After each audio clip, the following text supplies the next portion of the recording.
is a good afternoon, and thank you for joining us from wherever you're watching us.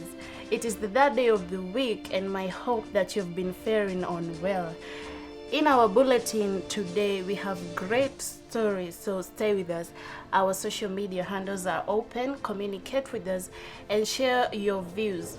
Here is what we have lined up for you tonight. Are the COVID containment measures still followed? Serene learning environment for students.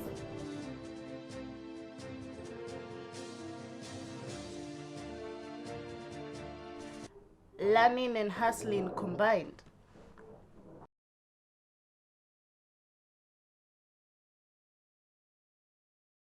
East or west, home is best. It's 11 months since the first case of COVID was reported in the country. Several containment measures were put in place by the Health Ministry in conjunction with the national government, but most Kenyans have turned a deaf ear and are no longer following them. Ian Mureithi tells us more. It's 11 months since the first case of COVID-19 was reported in the country. Several containment measures were put into place by the Ministry of Health in conjunction with the government, which included washing of hands, keeping social distance, and mandatory wearing of face masks. But Kenyans have now turned a deaf ear against them.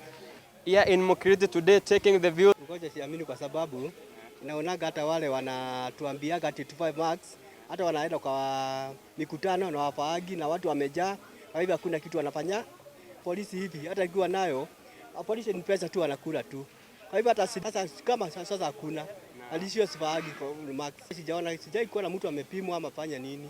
Lakini nasikiaga lakini sijai kuona ndivyo hata serikali hata watu wakienda Mukiriti wale wakubwa wote hawana marks. Wote wana serikali hata ikisema ujue ni kusema inasema tu, lakini watu hata kuamini kukaa hivyo tu. I don't believe corona is still there, so nimeibeba tu just in case nione karau pahali na iweka mbio mbio. In corona, I don't think corona is there because I've never seen anyone who is sick. I haven't seen any testing being done around here. Tunaisikia wakuja watupime mass testing stuff like that, ndio tujue at least tuamini hiyo vitu iko.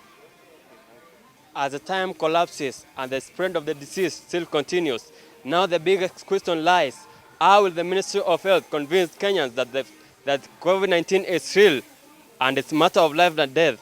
Reporting from Mukiriti Street, Thika Town area, Kiambu County, I am Ian Mureithi.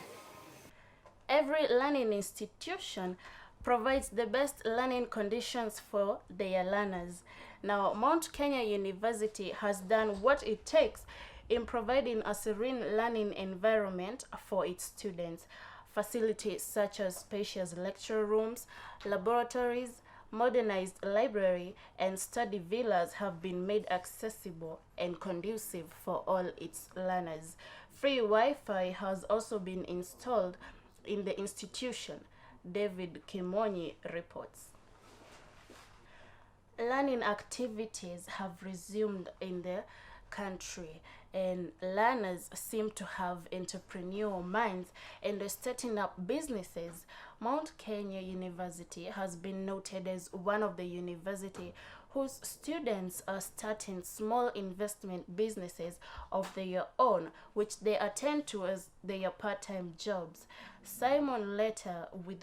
It has now been 5 months since the resuming of normal business in Kenya. Right now along General Cargo Road in Thika, most businesses seems to have resumed normally and are more active than before. So let's get to know what would have made most of these businesses get up optimally and even amid the pandemic. So beside me here is one of the business people who are able to manage their businesses, and we shall be having to get to know more about how he is able to manage his businesses. So, Mr., how are you doing? What is your name? I'm George Mwangi. Ama wengine wananijua pia kama Yakuza, wengine wananiita kama Yakuza. Thank you so much. So what kind of business do you handle here? I do sell shoes. zote za madem pia na za maboy. Ni venye like Kenya, it's hard so for person to get jobs. Wase wengi saa vijana inabidi utegemee hustle hivyo. Exactly. And so, how does this business help you to keep on your daily basis? Maybe you... Like naweza kujilipia rent na niko na vitu zangu like ocha, nimeanzisha biashara zingine pia like inanisaidia sana. And so, do you believe that this one could elevate you to move to much further? Like chenye na save leo, ukisave leo kesho itakuokolea pia. So naona naweza shika boutique yangu nikuwe na altabel zangu direct toka China ama place ingine hivyo. And as a normal businessman, do you experience losses and profits, and how do you overcome the losses? Like hizo ni kawaida. So kuna venye kosangi venye unaweza like kuna utafuta loan kama hivyo na improve biashara tu hivyo. All right. So thank you so much, Mr. We could also get one more from around who could also give us a much more hints about managing businesses. Good morning. Good morning. How is your day going? My day is good. And that's great. So I can see this is how do you manage it? I am actually the manager, so I just manage my accounts alone. And you can see it's a small business, so it's manageable by one person. And how did you come to think of starting such a business?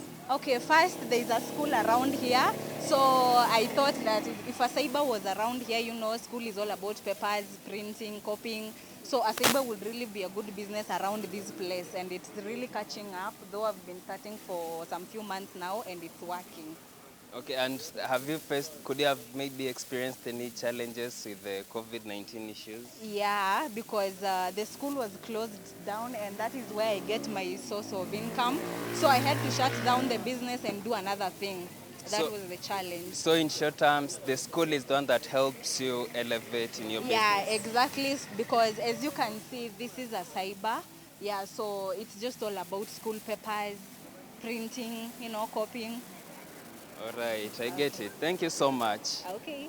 The school around here, that is Mount Kenya University, helps her to keep up her business by photocopying and all that. So the big question is, if it wasn't for Mount Kenya University, would such a business be booming? For Citizen TV, my name is Simon Oinaina. Now, do you feel safe, happy, relaxed, and at home wherever you reside? Schools or learning institutions provide accommodation spaces for students to reside in. Most students opt to live in the hostels while others reside in rentals. Our reporter Jacqueline Bogwa talks to some students. Thika Town has been a home for many students learning in different institutions within Thika and its environment. Some of the students stay in the school hostels, while most of them opt to rent outside. With me are some of the students residing in Thika. So what's your name? My name is Sarah. I'm studying at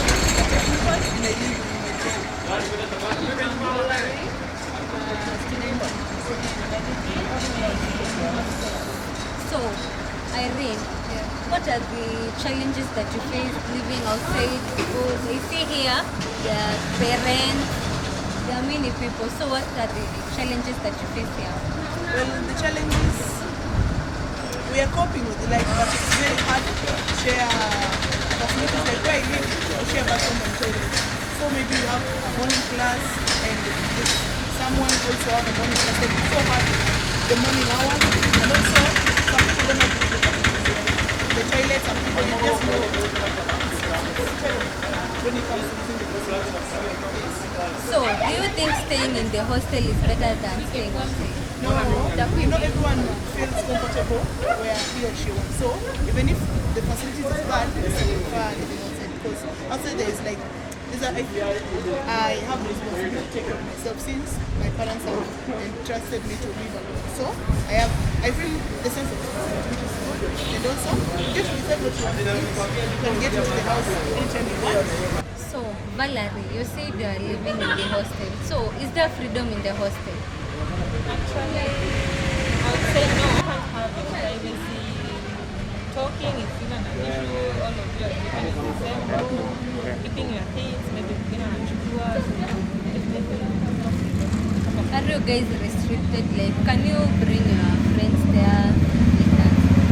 Yeah, there's some restriction. For us, like, no net. You can't